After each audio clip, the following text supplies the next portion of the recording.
Welcome friends, स्वागत है आपका अपने चैनल इंडियन कानून इन हिंदी में। तो आज हम ये जानेंगे कि सिविल कोर्ट में इस्तेमाल होने वाले कॉमन लीगल वर्ड्स कौन कौन से हैं। दोस्तों, वीडियो में दी गई जानकारी अगर आपको पसंद आती है तो आप मेरे चैनल को लाइक, शेयर और सब्सक्राइब ज़रूर करें। अगर आपने अभी तक मेरे चैनल को सब्सक्राइब नहीं किया है तो आप कर लीजिए ताकि आने वाली नई वीडियो की नोटिफिकेशन आप तक पहुंचती रहे।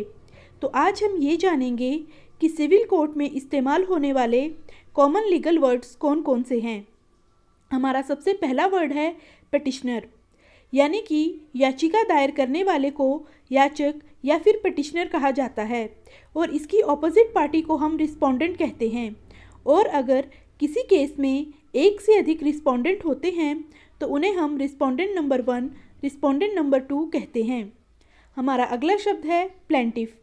वाद दायर करने वाले को वादी या फिर प्लेंटिफ कहा जाता है और इसकी ऑपोजिट पार्टी को हम डिफेंडेंट कहते हैं। और अगर किसी केस में एक से अधिक डिफेंडेंट हैं तो उन्हें हम defendant number 1, defendant number 2, defendant number 3 कहते हैं और इसकी शॉर्ट फॉर्म में D1, D2 और D3 कहा जाता है। हमारा अगला शब्द है एक्स पार्टी। जब कोर्ट का नोटिस सर्व्ड हो जाता है और कोर्ट को ये लगता है कि दूसरी पार्टी जानबूझकर कोर्ट में नहीं आ रही या अपनी हाजिरी नहीं लगवा रही या कोर्ट में आने का कोई कारण नहीं बता रही, तो कोर्ट उस पार्टी को एक्स पार्टी कर देता है और कोर्ट को आगे की कार्यवाही एक्स पार्टी करके ही शुरू हो जाती है। हमारा अगला शब्द है रिटन स्टेटमेंट। रिटन स्टेटमेंट यानी WS। वाद या सूट के रिप्लाई को हम रिटन स्टेटमेंट कहते हैं। हमारा अगला शब्द है रेप्लिकेशन या फिर रिजॉइंडर। रिटन स्टेटमेंट के रिप्लाई को हम रेप्लिकेशन या फिर रिजॉइंडर कहते हैं। हमारा अगला शब्द है प्लीडिंग। रेप्लिकेशन की प्रक्रिया के साथ ही प्लीडिंग कंप्लीट हो जाती है और फिर प्लीडिंग के बाद एडमिशन डेनल और इश्यूज फ्रेम होते हैं।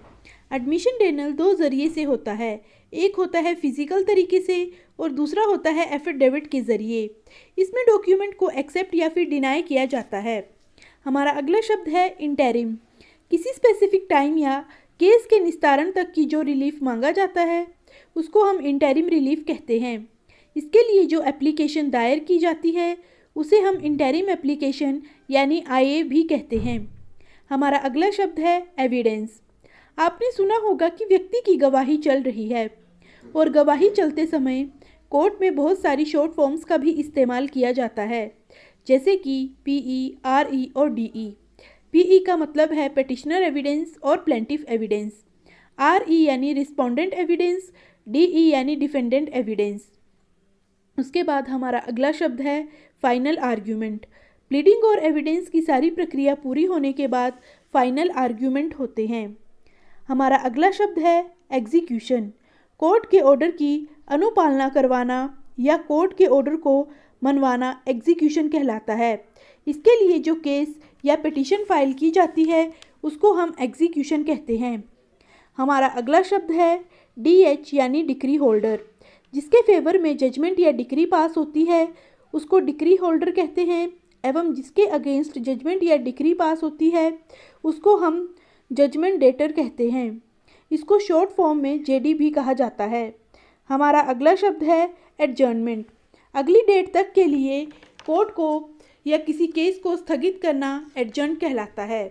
तो आई होप दोस्तों आप ये समझ गए होंगे कि सिविल कोर्ट में इस्तेमाल होने वाले कॉमन लीगल वर्ड्स कौन कौन से हैं। तो ऐसे ही कानून से संबंधित जानकारियाँ पाने के लिए आप मेरे चैनल को लाइक, शेयर और सब्सक्राइब ज़रूर करें। वीडियो में लास्ट तक जुड़े रहने के लिए आप सभी लोगों का धन्यवाद।